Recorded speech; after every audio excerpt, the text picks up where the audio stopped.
허리가 아프면 어떻게 해야 하는가? 가정적인 질문을 만들려면 연습이 필요하다. 무엇이 요통을 도움이 될 만한 진단? 나아지는 심해지나? 증상인가? 만성? 급성? 얼마나 심한가? 예후가 어떤가? 치료가 가능한가? 이점과 위해는? 이렇게 해서 구글 번역기를 통해서 찾아본다는 거죠. 통증은 척추를 따라서 어느 위치에나 생길 수 있지만 여기서는 허리 통증이라고. 허리 통증. 그래서 보면은 많은 이들이 요통이 있을 때 카이로프랙터 또 척추 교정 의사를 찾는다. 그러나 통증이 척추 불안전 탈구라고 부르는 척추 부정렬과 관련이 없다면 교정의 이점은 크지가 않다. 요통으로 영구적인 장애가 생기는 경우는 드물다. 그리고 추간 반달 출구 협착 휴식 주사 수술의 1년 후에 결과가 대체로 유사하다. 이제는 추간판 탈출증이 있을 때 웬만하면 수술을 거부해야 한다는 것을 알게 되었다. 허리 수술로 돈을 버는 사람들에게는 안 된 일이지만 우리에게는 잘 된 일이다. 앞에서도 말했지만은 이걸 사한테 이걸 할 내고 묻는 게 아니듯이 척추외과 의사한테 척추 수술을 해야 하느냐고 물어서는 안 된다. 미국 외과 의사들이 실시한 척추 수술 중에서 다수는 수술하면 안 되는 경우였다. 1990년대에 미국 공화당 보건의료소를 폐쇄하려 했는데 연구소에서 요통과 휴식의 진통제 치료가 수술만큼 효과가 있다는 보고서를 내자 척추외과 의사들이 반발했기 때문이다. 외과 의사와 진료를 상담했다면 반드시 외과 의사가 아닌 사람의 의견도 들어보라. 스스로 근거를 찾아보기 바란다. 약과 달리 수술은 되돌릴 수가 없으니 말이다. 위키피디아에 따르면 요통은 예후가 좋다. 대부분의 경우 통증은 몇 주 후에 사라진다.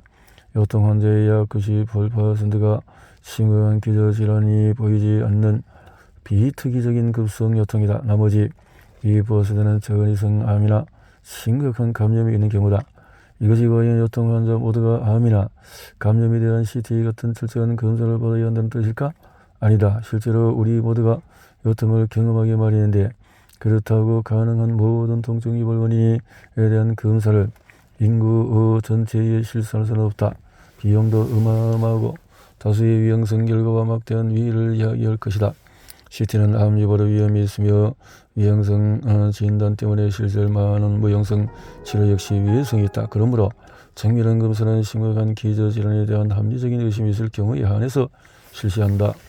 통증이 팔이나 다리로 펴지면서 분명히 없이 따끔거리거나 힘이 빠지거나 무감각해지는 것은 요추 간판 탈출로 인한 신경장애의 증상이다. 특히 증세가 진행되거나 요실금이나 대변 실금 치료가 있다면 상황이 심각하다. 저 역시 입원해야 한다. 엑스레이나 여타형 의료기기를 사용하지 않는 것을 알 수 있고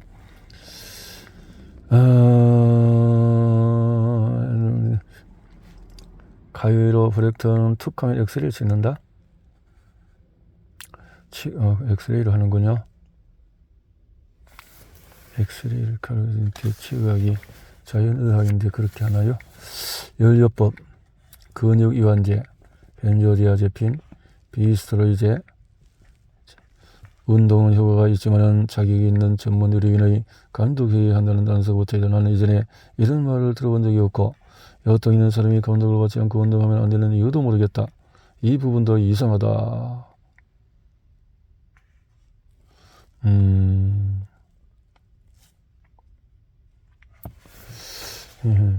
운동은 자유롭게 하는 것이지 운동도 뭐 관리를 받아야 된다고?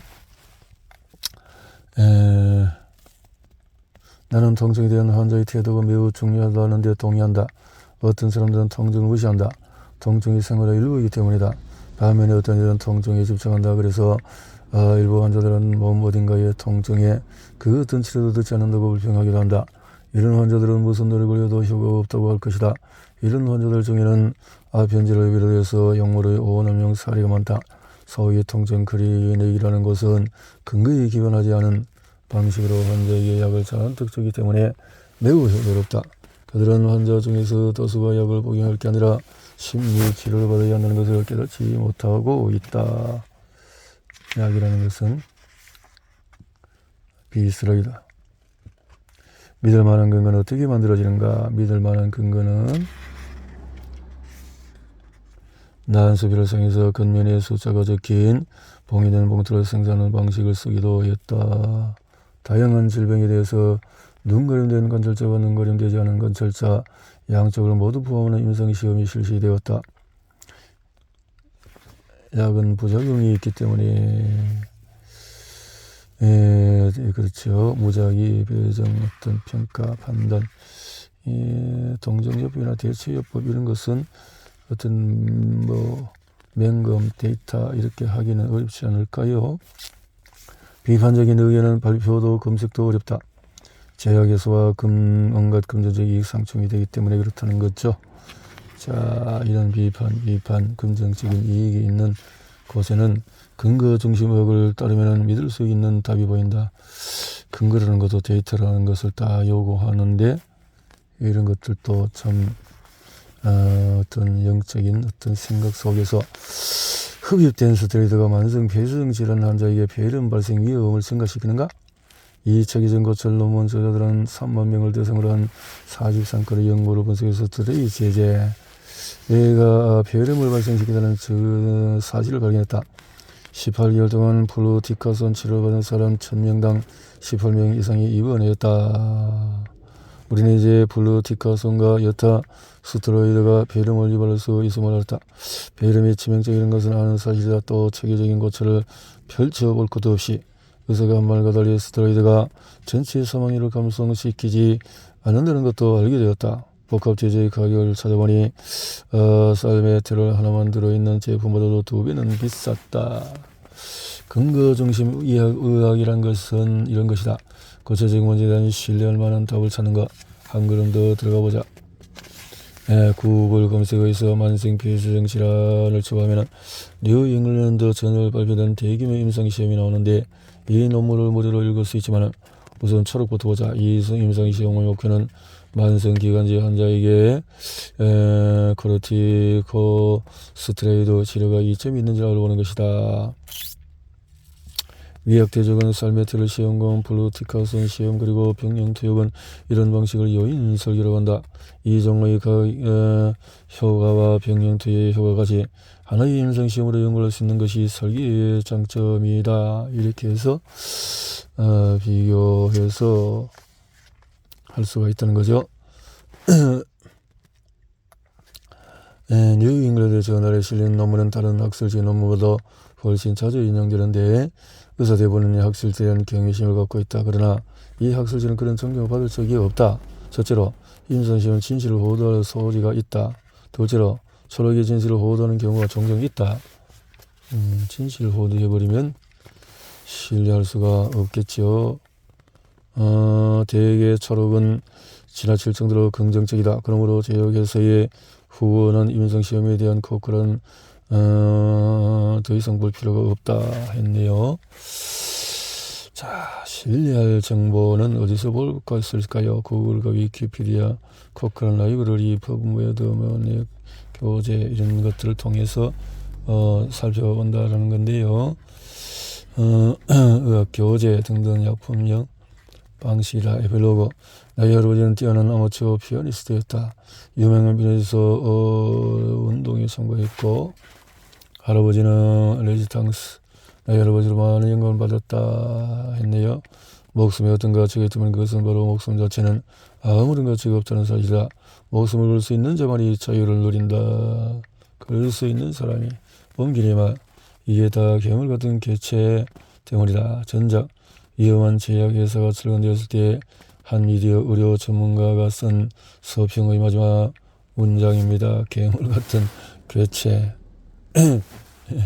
제약산업 시스템과 부정부패에 대한 저자의 신뢰는 비판과 꼼꼼한 지적으로 머리가 복잡해진 전문가의 투정 섞인 감상의 무척반과 어떤 기억이 생생합니다. 괴물 같다는 표현에 공감이 가서 혼자 웃었습니다. 제가 저자에 대해서 떠올린 것은 대쪽 같은 꼬장꼬장한 불굴의 같은 소식이었습니다. 이 책에서 저자는 역시나 냉철한 이성과 타협하지 않는 그런 의지로 과잉의를 꼬집습니다. 우리에게 익숙한 한국의 갑상세만 가행 진단 문제도 예로 나오고 있습니다. 현실 치료로 약 이름들을 살펴보고 해서 도움을 받으면 좋겠다라고 했네요. 저자는 인간의 이성을 신뢰할만 철두철미한 과학자로서 사람들이 스스로 건강문제에 대한 과학적인 태도를 견지할 것을 요청합니다.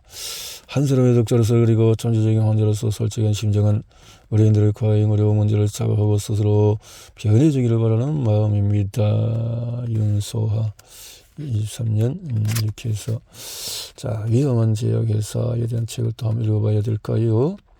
원래 도상 수상했네요.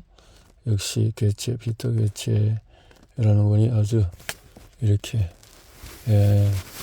신랄하게 쓰고 있군요.